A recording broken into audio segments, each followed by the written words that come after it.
Malaysia, Singapore போன்ற நாடுகளில் முனீஸ்வர சாமி வழிபாடு இருக்கு இல்லைங்களா? அந்த முனீஸ்வர சாமி எங்கிருந்து வந்தார், அவர் யார் என்பதை தெரிந்து கொள்ள விரும்புகிறீங்களா? வாங்க காணொளிக்குள்ளே போகலாம்.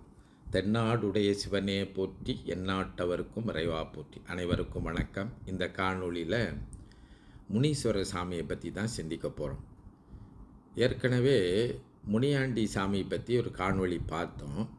அந்த முனியாண்டி சாமி எப்படி தோன்றினார் அப்படின்னா, நடுகல் வழிபாட்டிலிருந்து பிறகு வைதீக வழிபாட்டிற்கு முனியாண்டி சாமியாக மாறினார் என்பதை நம்ம பார்த்தோம். இப்போ அந்த முனியாண்டி சாமியில் கும்பிடப்பட்ட அந்த முனிவர் முனி என்கின்ற நாட்டுப்புற வழிபாடு இருக்கின்றதே, அது அதே முனியாண்டி தான் முனீஸ்வரராக மாறினார் என்று ஆய்வில் அறிஞர் ஐயாத்தொல் பரமசிவம் சொல்கின்றார். அதாவது முனியாண்டி வழிபாடாக இருந்தது தான் பின்னால் முனீஸ்வர வழிபாடாக மாறியது என்று சொல்கின்றார். இப்போ முனியாண்டி சாமியை பற்றிய வரலாறை ஏற்கனவே நம்ம பார்த்தோம்.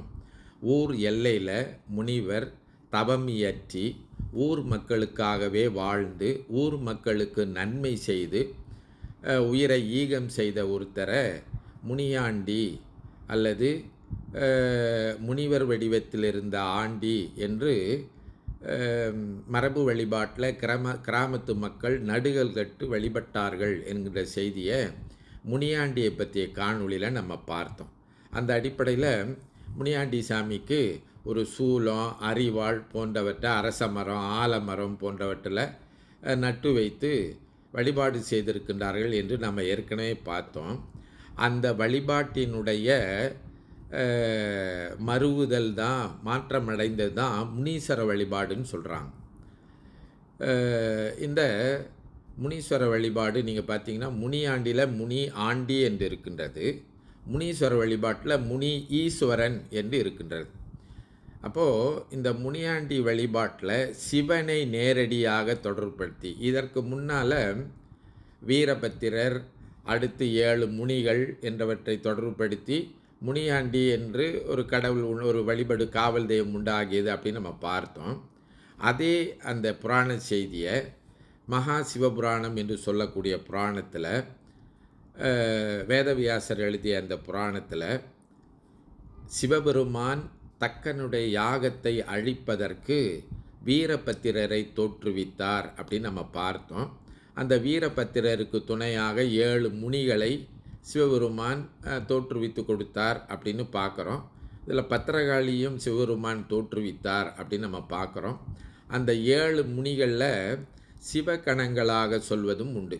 சிவகணங்கள் தான் 7 முனிகளாக வந்தன என்றும் சொல்லுவார்கள்.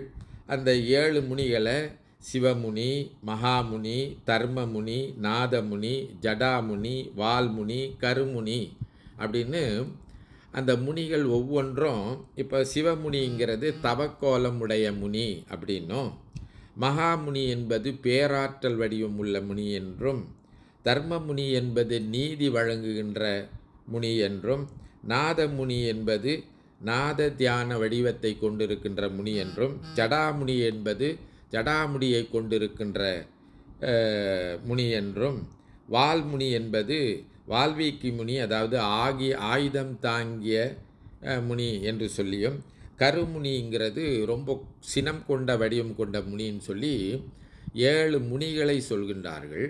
இந்த 7 முனிகளும் சிவகணங்களாக சொல்லப்படுகின்றன. இன்னும் சொல்லப்போனால் அவை சிவத்தினுடைய அம்சம்னு சொல்கிறாங்களே, அப்படியாக சொல்லப்படுகின்றன.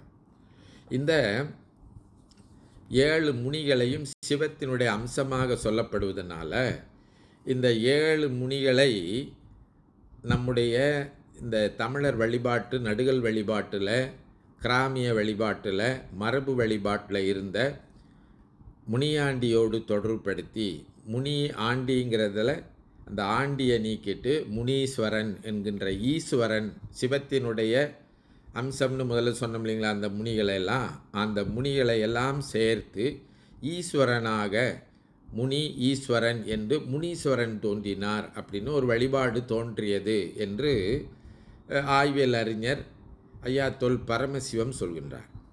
அப்போது இந்த முனீஸ்வரன் என்பது நாட்டார் வழக்க வழிபாட்டுடன் இந்த வைதீக சமய நெறியையும் கொண்டு வந்து சேர்த்து இது ரெண்டும் கலந்த ஒரு வழிபாடாக முனீஸ்வர வழிபாடு தோன்றியது என்று குறிப்பிடுகின்றார். அதனால தான்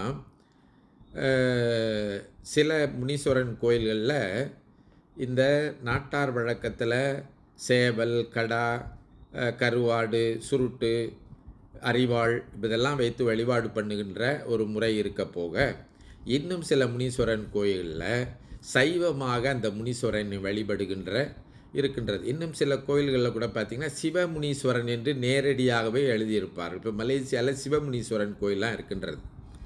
அப்போது இந்த நாட்டார் வழக்க வழிபாட்டு முனியும் வைதீக வழிபாட்டு முனியும் ஈஸ்வரனும் சேர்ந்து முனீஸ்வர வழிபாடு உண்டாகியது என்ற ஒன்றை ஏற்படுத்தி மலேசியா, சிங்கப்பூர் போன்ற இடங்களில் ஆங்கிலேயர்கள் அழைத்து வந்தபோது அவர்கள் வேலை செய்த ரப்பர் தோட்டம், கரும்பு தோட்டம், இன்னும் தண்டவாளங்கள் போடுவதற்கு அழைத்து வரப்பட்ட இடங்களில் ஒரு சூலாயத்தை நட்டு வைத்து, ஒரு அரச மரத்தடியிலையோ அல்லது ஆலமரத்தடியிலையோ ஒரு சூலாயத்தை நட்டு வைத்து அவர்களை காக்க வேண்டுமாக காவல் தெய்வமாக முனீஸ்வரனை வழிபட்டதும் உண்டு. அடுத்து முறையாக கோயில் கட்டி முனீஸ்வரன் என்கின்ற சைவ நிலையில் வழிபாடு செய்ததும் உண்டு. எனவே இந்த முனீஸ்வர வழிபாட்டை நாம் உணர்ந்து கொள்ள வேண்டும். அந்த மரபியல் வழிபாட்டில் இருந்து மெய்யியல் வழிபாட்டிற்கு திரும்புகின்ற ஒரு முனைப்பாகவும் இதை நாம் பார்க்க வேண்டும். அப்போ அந்த அடிப்படையில் நாம் எப்போதும் சொல்வது தான், மரபியல் வழிபாட்டிலிருந்து மெய்யியல் வழிபாட்டிற்கு வர வேண்டும் என்று சிந்திக்கின்ற அடிப்படையில் இன்றைக்கு பல கோயில்கள், பல முனீஸ்வரர் கோயில்களில் திருமுறை ஓதும் போட்டிகள், சைவ சமய சொற்பொழிவுகள், இன்னும் சில முனீஸ்வரர் கோயிலில் கூட 63 நாயன்மார்களுக்குடைய திருமேனியெல்லாம் வைத்து அந்த முனீஸ்வரனை சிவபெருமானாகவே ஆகம விதிப்படி வழிபாடு செய்கின்ற முறையெல்லாம் நாம் பார்க்கின்றோம். அது மிகவும் வரவேற்கத்தக்கது. ஒரு காலத்தில் மரபு வழிபாட்டில் இருந்தோம். இன்று அதிலிருந்து நல்ல ஆழமான சமயத்தை கற்றுக்கொண்டு சைவ நெறியில், அங்கு சிவன் வந்து விட்டார், இனி அதை சைவ நெறியில் வழிபட்டு நம் குழந்தைகளுக்கு முறையான சைவ நெறியை சொல்லிக் கொடுத்தால் இன்னும் ஆழமான சமயத்தை தெரிந்து கொண்டு வெறும் நம்பிக்கை அடையில் இல்லாமல் ஆராய்ச்சி அறிவு கொண்டு சொல்கின்ற நம் சமயமான சைவ நெறியை அவர்கள் புரிந்து கொண்டு தன்னுடைய சமயத்தின் மீது ஆழ்ந்த பற்றும் ஈடுபாடும் கொண்டு நல்ல சமயத்தை பின்பற்றுகின்றவர்களாக வாழ்வார்கள் என்பதில் சிறிதும் ஐயமில்லை என்று சொல்லி, அதற்கானவற்றை நாம் எல்லோரும் முயன்று செய்தால் இந்த முனீஸ்வரன் கோயில்களை எல்லாம் சைவ நெறிப்படி இருக்கின்ற அருமையான தமிழ்ச்சைவ கோயில்களாக நாம் மாற்றிவிடலாம் என்பதை சொல்லி இந்த அளவோடு நிறைவு செய்கின்றேன். தென்னாடுடைய சிவனே போற்றி, எந்நாட்டவர்க்கும் இறைவா போற்றி. திருச்சிற்றம்பலம்.